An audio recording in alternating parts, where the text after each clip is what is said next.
Hey, what's up, guys? Welcome to the channel. UFC 272 was announced a couple weeks ago, and now it's only a little over a month away. The main event is Colby Covington versus Jorge Masvidal. There's no title on the line. This is one of the rare UFC pay-per-views that does not have a title on the line. And I was recently looking over this card just because it's so close to happening, only about 4 weeks away. And I realized that this fight is on the brink of absolute disaster. Now, we'll get to that in a second, but I wanted to talk about something that's really relevant to this. And if you look over the history of the UFC in the last couple years, it's very rare that they do a non-title fight as a pay-per-view main event. And I went back and looked at the last couple that were non-title main events, and you have Conor McGregor and you have Jorge Masvidal, basically, mainly Conor McGregor. Now, if you go back to UFC 202 in 2016, Nate Diaz versus Conor McGregor 2, obviously this was going to be a main event. But if you look at this card, it leaves a lot to be desired. The next best fight on the card was Anthony Rumble Johnson versus Glover Teixeira, which was a good fight at the time, but the rest of the card absolutely bleak and terrible. Then you move up, you look at UFC 246, Conor McGregor versus Cowboy Cerrone. Another Conor McGregor fight, of course, he's going to be the headliner. This was one of the worst pay-per-views on paper of all time. The co-main event was Holly Holm versus Raquel Pennington. That is an awful card. I mean, the featured fight on the main card was Alexei Oleinik, who's like 75 years old, versus Maurice Green, who I believe is no longer with the UFC. Then you have UFC 257, which was more recent, January of 2021. This was Conor McGregor versus Dustin Poirier 2. Now, this fight card wasn't terrible. I mean, it had in the co-main event Dan Hooker versus Michael Chandler making his debut. But outside of that, this fight card left a lot to be desired. And then you had most recently UFC 264, which wasn't completely terrible. This was the best out of all the Conor McGregor headliners that I mentioned in this video. You had Dustin Poirier versus Conor McGregor 3. Of course, that's a huge fight. Co-main event was Gilbert Burns versus Stephen Wonderboy Thompson. You also had Tai Tuivasa versus Greg Hardy, as well as Sean O'Malley on the opening up the main card. So not the worst card ever for UFC 264. And then the other one, non-Conor McGregor pay-per-view headliner, which without a title on the line, you have UFC 244. Which I actually went to this event live because this card was so stacked. And I know technically you could say, oh, it had the BMF title on the line. That's a fake belt. That belt does not exist. So I really don't count this as a title fight. You had Jorge Masvidal versus Nate Diaz. Co-main event was Kelvin Gastelum versus Darren Till. You had Wonderboy Thompson versus Vicente Luque. You had Derek Lewis versus Bagoy Ivanov. You had Kevin Lee versus Gregor Gillespie, which, I mean, even after the fact, that crazy head kick KO. And I know some pay-per-view cards can look great on paper and turn out to be terrible. This fight card looked amazing on paper and turned out to be amazing on the prelims. You had Corey Anderson versus Johnny Walker. You had Shane Burgers versus Makwan Amirkhani. You had Brad Tavares versus Edmund Shabazi, another crazy head kick KO. And then opening up the prelims, this is how good UFC 244 was. Andre Arlovsky versus Jairzinho Rozenstruik. That's how good UFC 244 was.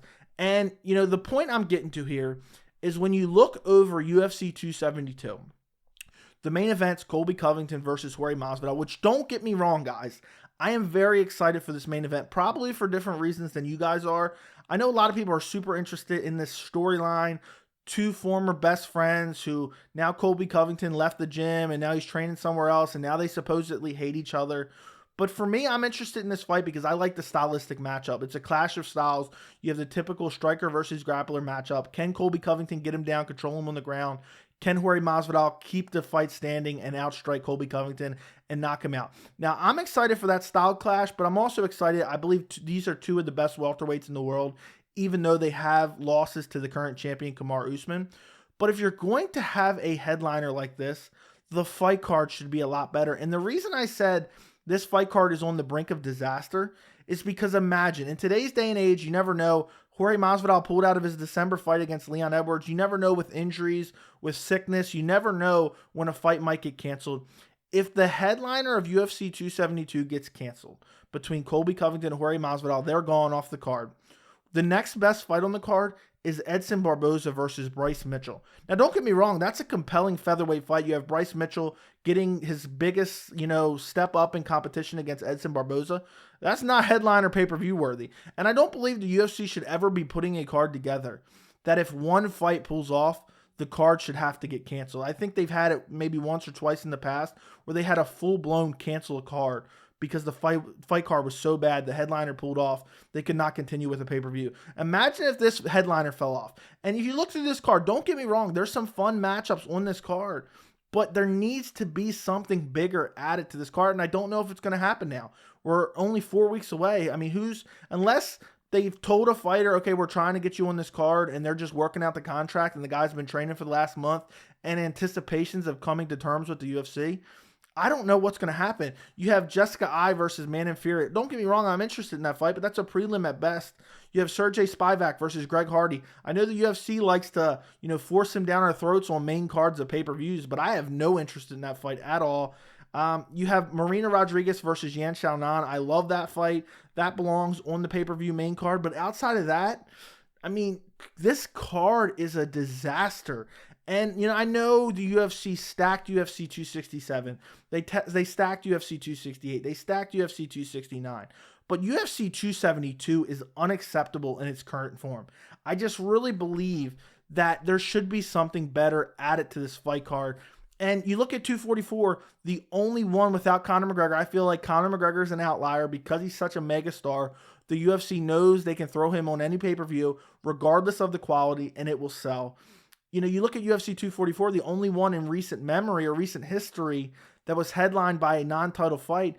They stacked that Nate Diaz-Jorge Masvidal card. And I believe they should be doing the same thing with Colby Covington versus Jorge Masvidal. Because, maybe I'm completely wrong, but I don't think this fight is going to do the massive buy rate with this terrible undercard. Maybe I'm wrong because people do really love a backstory, and this has a great backstory. For me, it does very little. It does a little bit, don't get me wrong, makes the fight a little bit better.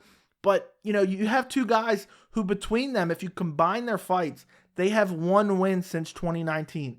And that one win is Colby Covington's win over Tyron Woodley. That hasn't aged very well, and especially considering Woodley was on a 2-fight losing skid at the point that Colby beat him.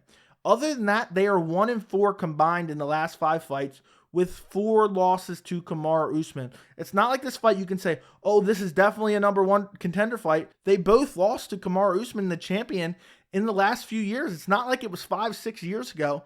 It was very recent. So the best they can hope for is maybe Leon Edwards beats Kamaru Usman. Then maybe one of these guys can be back in the title discussion. But unless that happens, and that's not going to happen until at least after this card, best case scenario for them.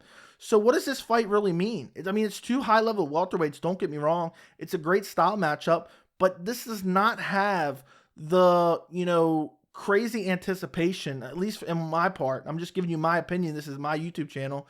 To headline a pay-per-view by itself. I've talked about it before. I have no problem with this being the headliner if they stack the card underneath. I was hoping for a co-main event of maybe a Nate Diaz versus Dustin Poirier. There's no way they're going to get that together now. They would want it to use that fight to sell tickets, to promote the fight. They're not going to book it last second, 2 weeks away from the actual fight card, so it's not going to happen.